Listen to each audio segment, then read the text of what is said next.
You know when they click through, tradition is about to be a slow beat ride.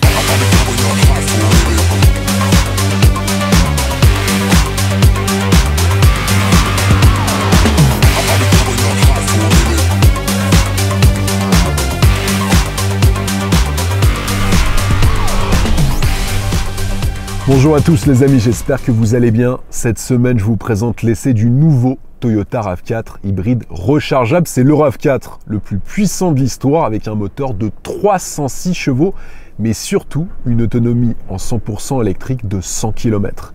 Dans cet essai, je vais commencer par vous présenter ses caractéristiques extérieures. Ensuite, je passerai à l'intérieur de ce SUV hybride. Et enfin, je vous donnerai mon avis sur son comportement routier. Les amis, sur YouTube, c'est chaque vendredi à 17 h. Donc abonnez-vous et surtout activez la cloche. Pareil sur notre compte Instagram, Le Vendeur Automobile. Et maintenant, je vous dis à tout de suite.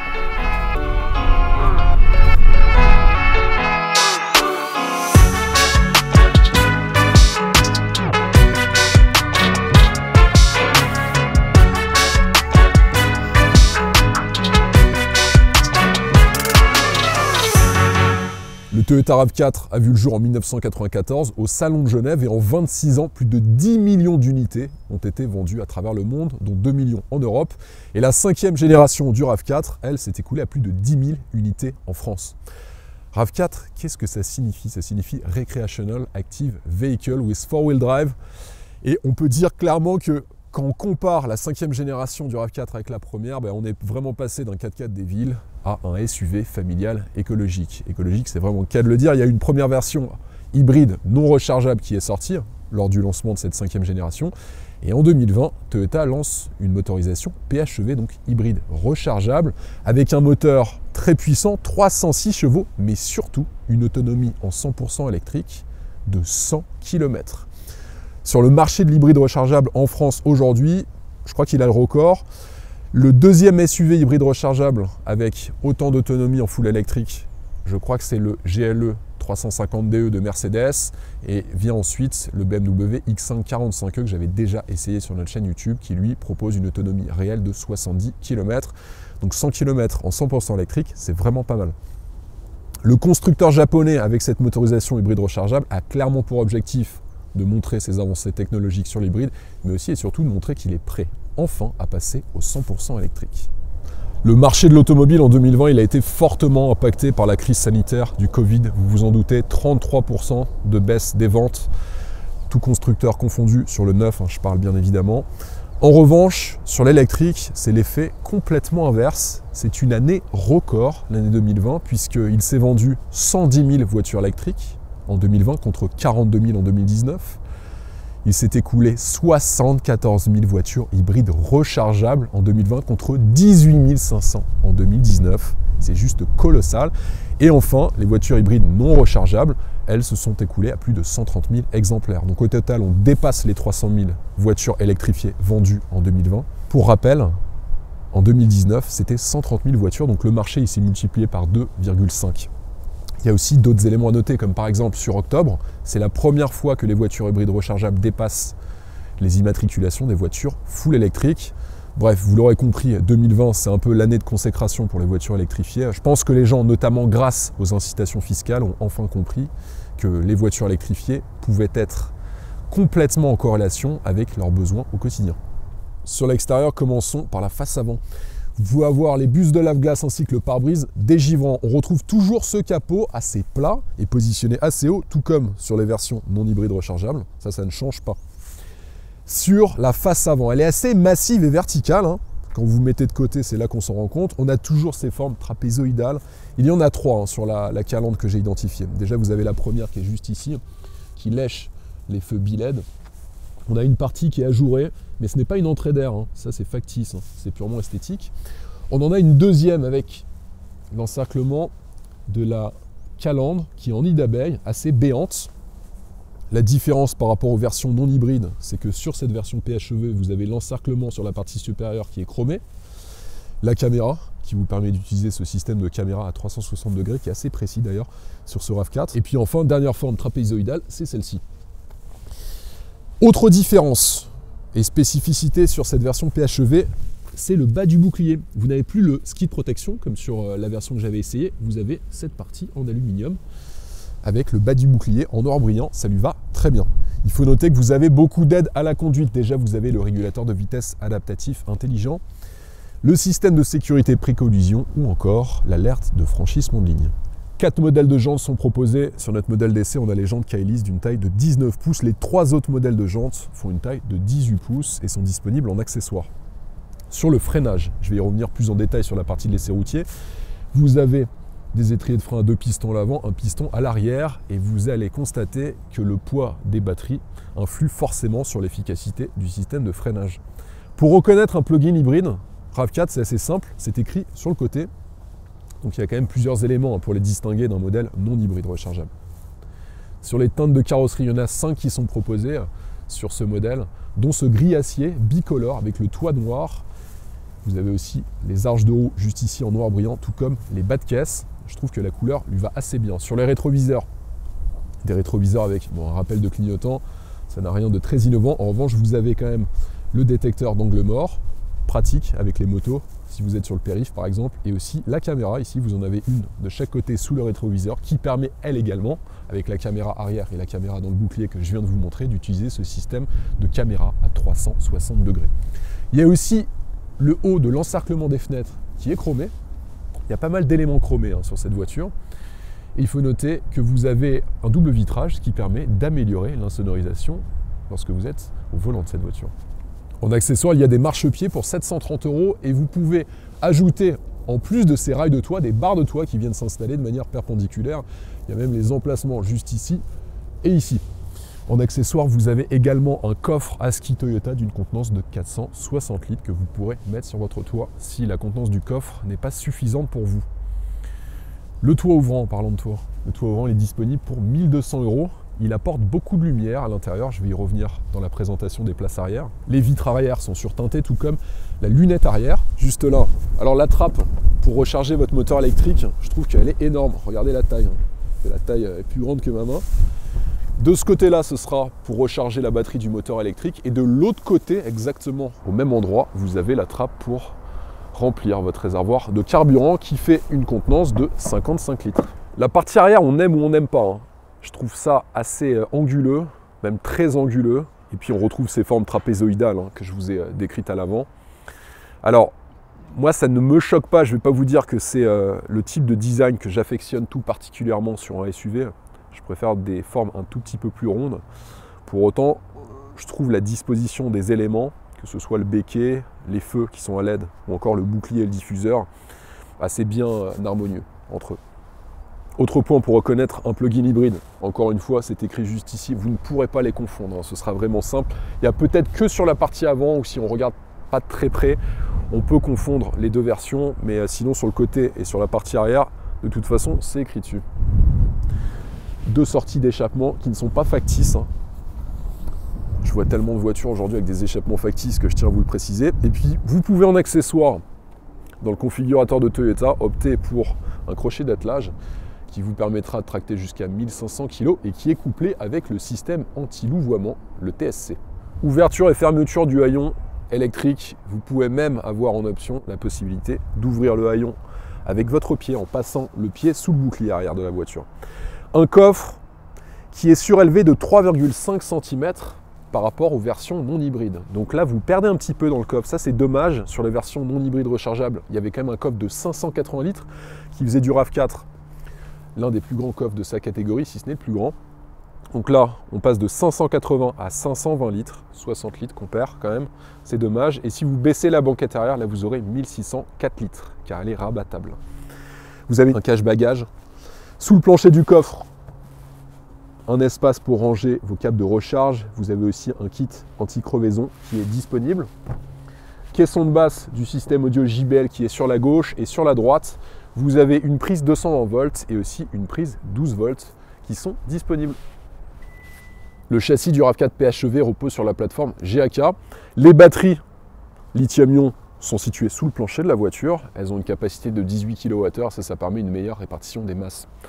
En parlant de masse, la voiture, elle prend 250 kg par rapport à une version non hybride rechargeable à cause bien sûr des batteries. qui ont une capacité beaucoup plus élevée que sur les versions non hybrides rechargeables.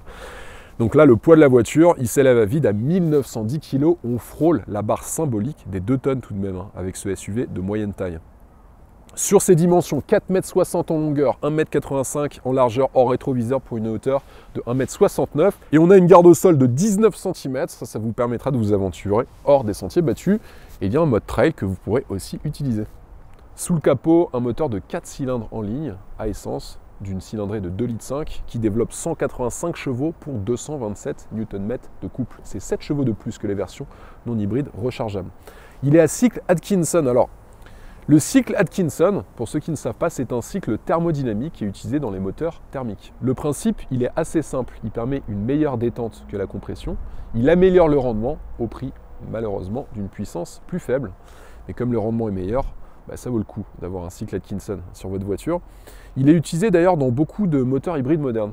Mais ce qui change surtout, c'est sa puissance. L'ancien, le non-hybride rechargeable, faisait 222 chevaux en version 4 roues motrices et 218 en version 2 roues motrices pour les aficionados du RAV4. Celui-ci, le PHEV, il passe à 306 chevaux grâce au moteur thermique que je viens de vous décrire, mais aussi grâce à ces moteurs électriques. Et il y en a deux. Il y a un moteur électrique avant à aimant permanent et vous avez un moteur aussi sur l'arrière. Les deux moteurs électriques qui développent 237 chevaux pour un couple de 391 Nm.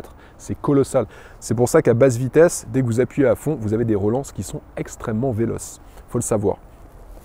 Une boîte à variation continue, la ECVT. Ce n'est pas une boîte automatique classique, hein, sachez-le. Vous avez une transmission aux 4 roues. Ça, c'est un bon point, notamment sous la neige, car les premières générations qui sont sorties, hein, il y a 2 ans du nouveau RAV4, vous aviez une version 2 roues motrices et une version 4 roues motrices. Le PHEV, il n'est que proposé en version 4 roues motrices.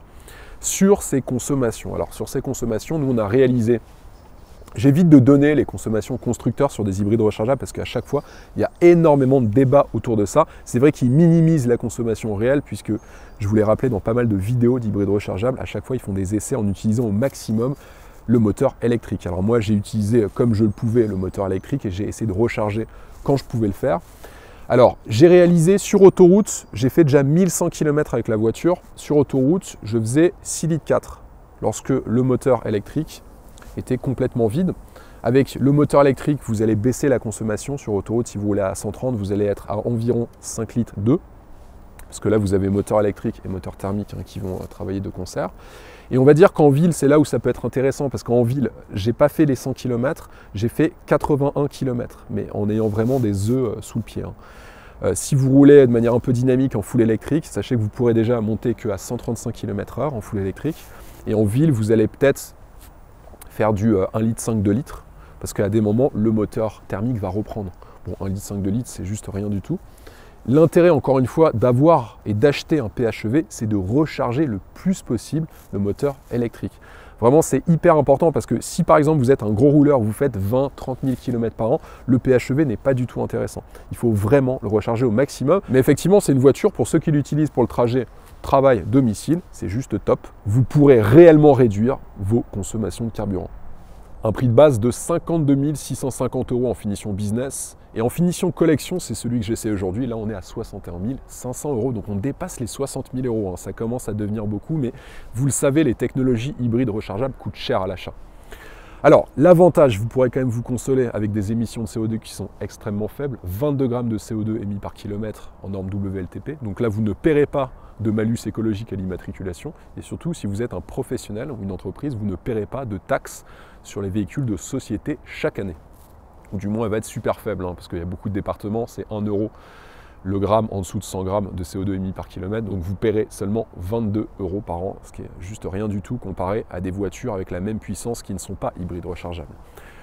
L'avantage aussi, comme le marché de l'hybride rechargeable a le vent en poupe, comme je vous l'ai expliqué il y a quelques instants, il a une très bonne valeur résiduelle. Et ça, en location longue durée, ça bénéficie sur le montant des loyers, logiquement. Donc si je prends la finition design business, en location longue durée sur 36 mois avec 45 000 km, là il sort à seulement 559 € par mois TTC.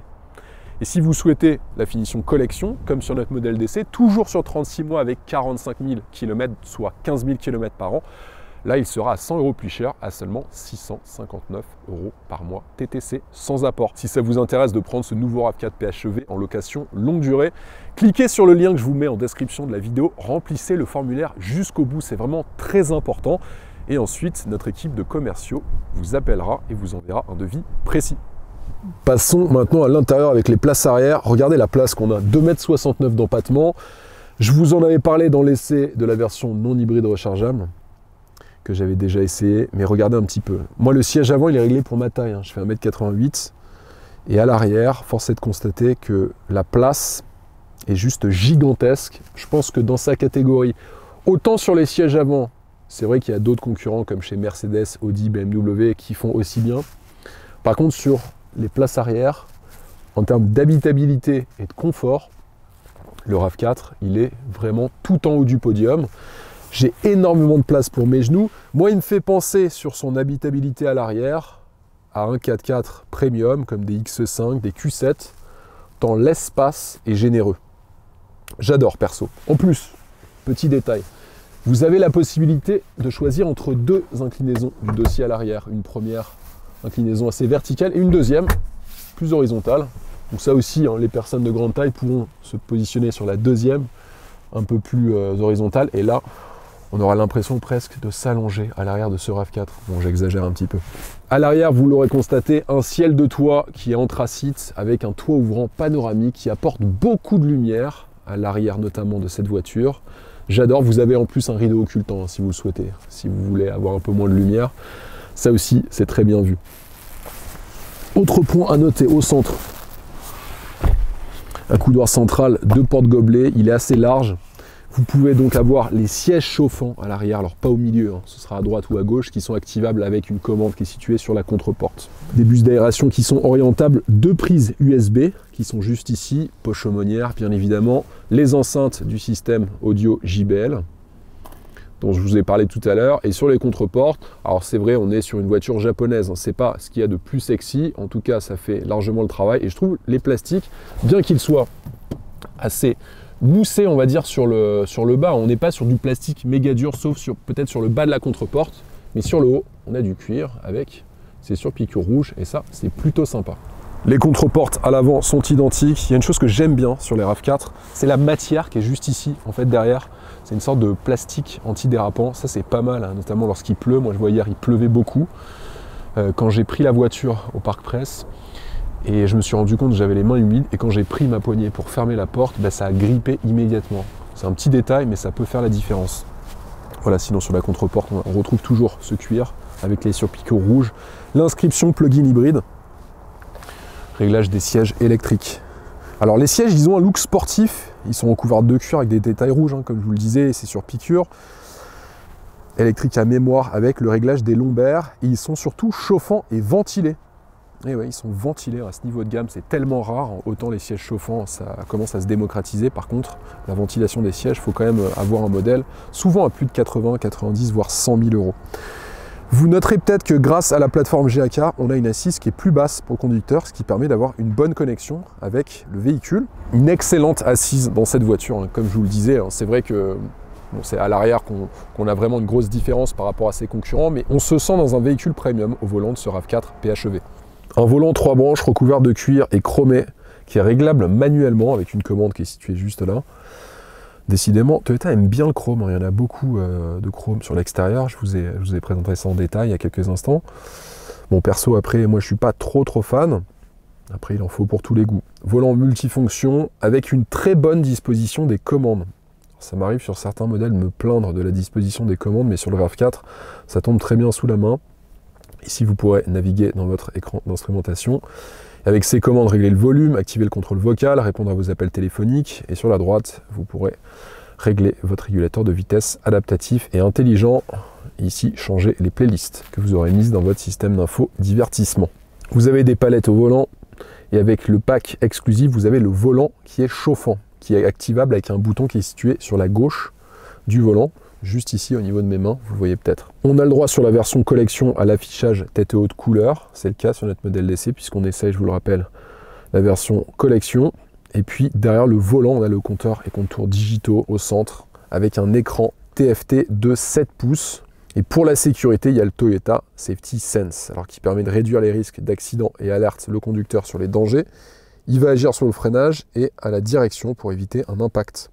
Il faut savoir qu'il détecte aussi les véhicules sur la route devant et freine si besoin. Vous êtes dans une voiture moderne au volant de ce RAV4 PHEV et ça, c'est quand même très agréable. Vous avez même le système pré-collision, le PCS, comme je vous le disais tout à l'heure, qui va reconnaître les piétons de jour comme de nuit et aussi les cyclistes.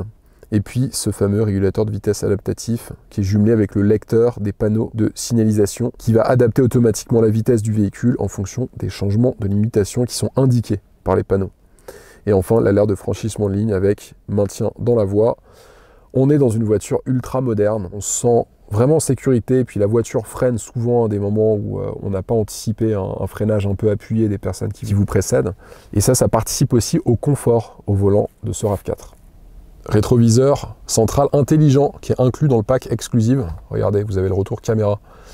Alors il est pas mal, je ne sais pas si Toyota l'a changé par rapport à celui que j'avais essayé en version non hybride rechargeable, car je le trouve plus précis, plus intuitif. Moi, il m'avait un petit peu dérangé sur le RAV4 que j'avais essayé. Là, c'est pas trop le cas. J'ai fait beaucoup de manœuvres avec. Alors, seul petit bémol, je trouve, c'est qu'on n'a pas trop de vision basse sur ce retour caméra. Mais en tout cas, c'est une très bonne technologie et ça peut être pratique, surtout si vous avez des enfants qui sont derrière ou des bagages qui peuvent vous obstruer la vision. Ça, ce sont des petites options qui font la différence. Le haut de la planche de bord est recouvert de cuir avec toujours ces surpiqûres rouges. On a un système d'infodivertissement tactile de 9 pouces qui est compatible avec Apple CarPlay, Android Auto. Et vous avez aussi le MyT. C'est un équipement qui permet d'analyser votre style de conduite, planifier un trajet depuis votre smartphone. Ça vous rappelle quand faire votre entretien. Vous pouvez retrouver votre voiture aussi. Ça, c'est bien pour ceux qui habitent dans des grandes villes notamment. Et en cas d'accident, vous pourrez appeler les services d'urgence. Il y a la caméra à 360 degrés. Regardez, je vais l'activer. Voilà, qui s'active à ce moment-là. Et là, vous avez la vue aérienne de votre voiture. Elle est assez précise en plus. Une climatisation bizone, les commandes de chauffage et de ventilation qui sont juste ici. Là, vous pourrez activer le chauffage des sièges, la ventilation des sièges avec cette commande. Vous avez un chargeur à induction. Une prise 12 volts, une prise USB aussi qui est disponible. Le frein de parking électrique, juste là, l'auto-hold. Là, il y a différents modes de conduite, dont le mode trail dont je vous ai parlé tout à l'heure. Je vais y revenir tout à l'heure sur ces modes de conduite. Levier de vitesse qui est assez joli, je trouve, assez ramassé, un petit peu bodybuildé avec le soufflet du levier de vitesse qui est toujours en cuir avec ses surpiqûres rouges. Petit élément intéressant aussi côté passager, vous avez un rangement ici avec une matière antidérapante pour positionner votre smartphone quand vous êtes passager, ça peut être pas mal dans cette voiture. Ensuite, 2 portes gobelets avec un accoudoir central assez logeable avec encore 2 prises USB et puis une profondeur assez importante.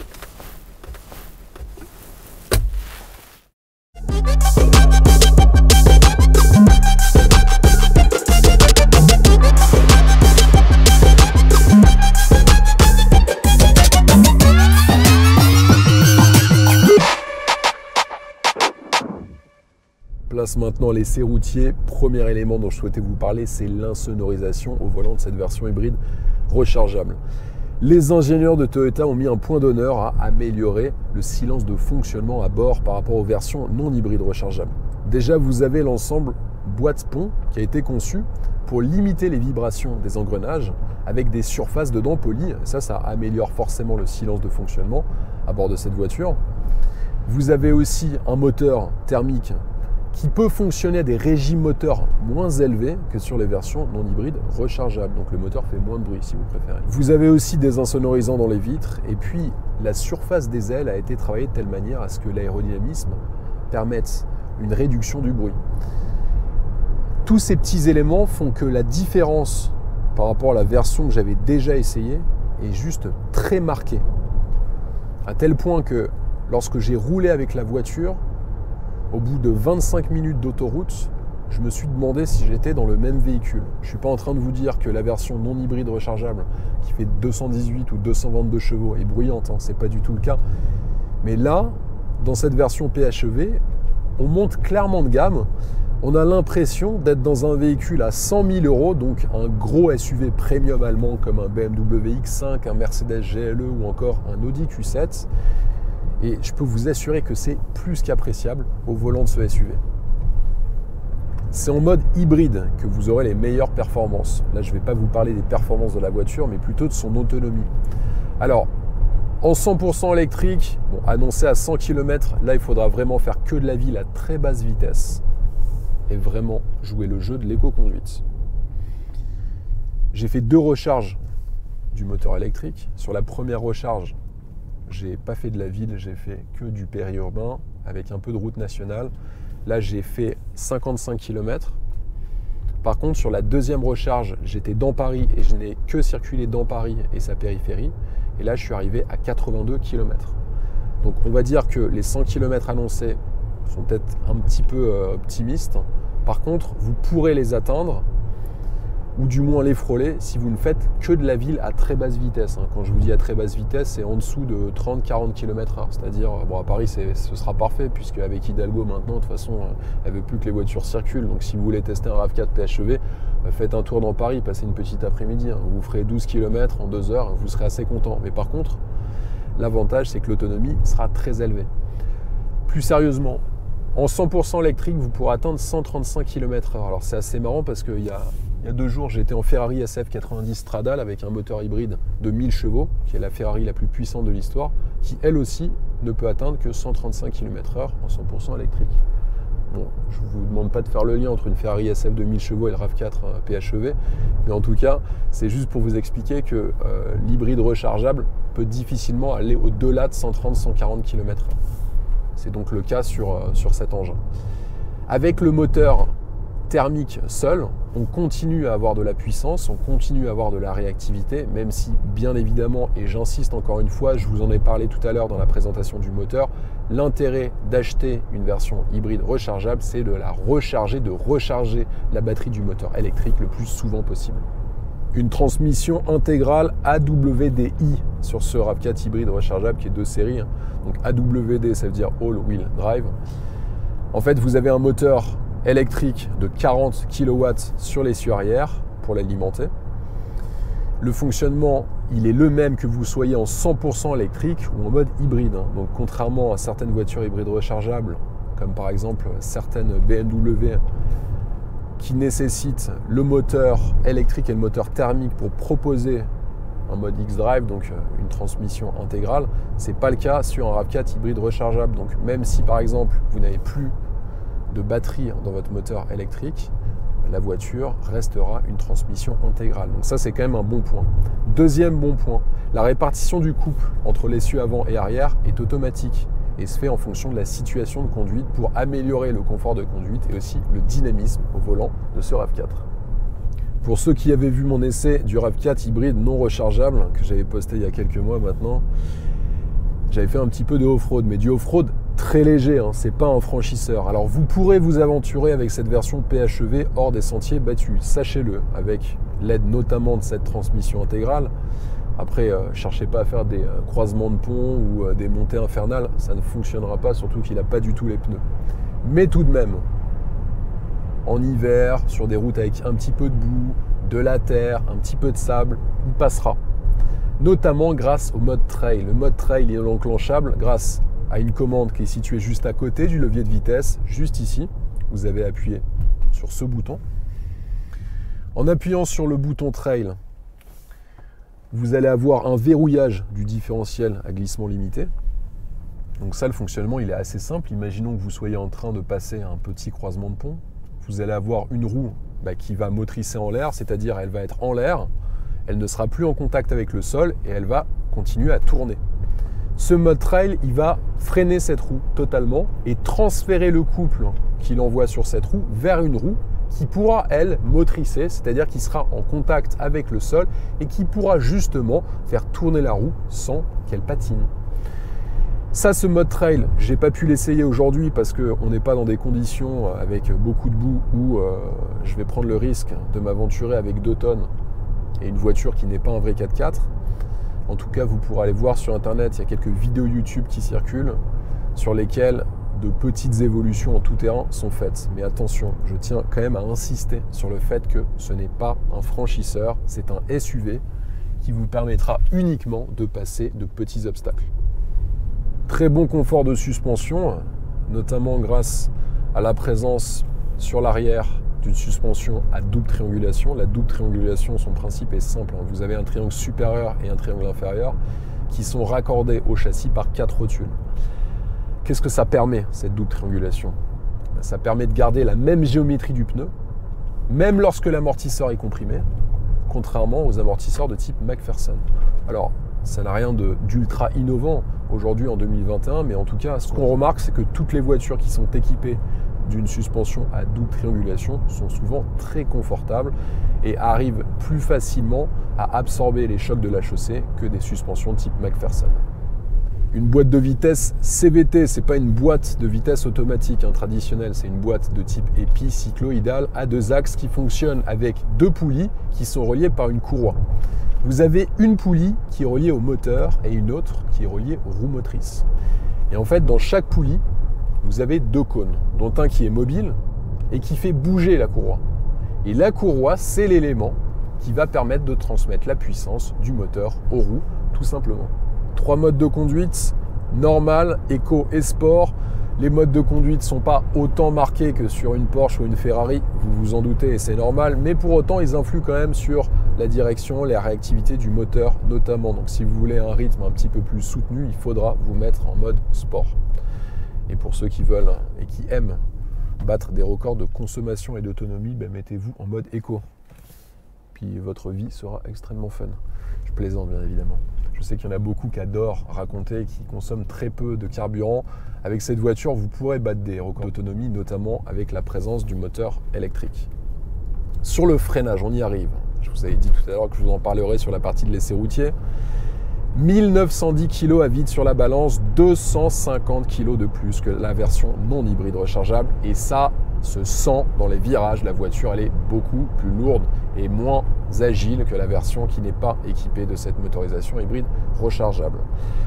Alors, la voiture est rapide, en plus elle est beaucoup plus performante puisque vous faites le 0 à 100 km/h en 6 secondes seulement. 6 secondes pour le 0 à 100 km/h. C'est une excellente performance. En même temps, vous avez 306 chevaux, c'est un petit peu normal. Le 80 à 120 km/h, il est expédié en 5 secondes. Bon, ça parle peut-être pas à certaines personnes, mais ce sont des performances de voitures de sport des années 90.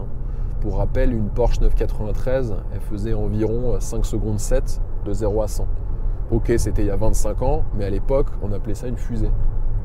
Donc en 2021, la fusée, c'est pas une Porsche 993, c'est un Toyota RAV4 hybride.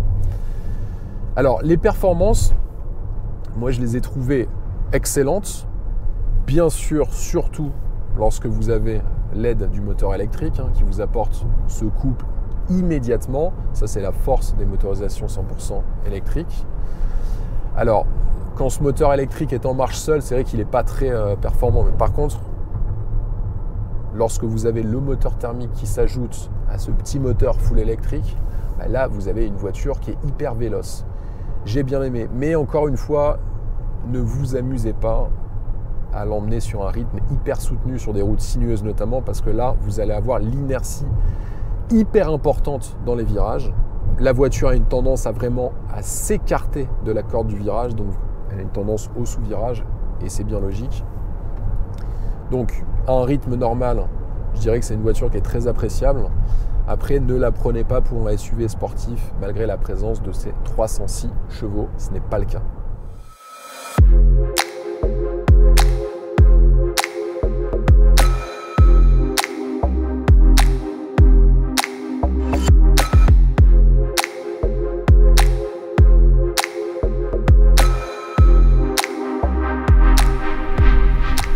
Pour conclure l'essai de ce nouveau Toyota RAV4 hybride rechargeable, j'ai retenu parmi ses défauts un point en hausse à 1910 kg à vide à cause du poids des batteries de 250 kg.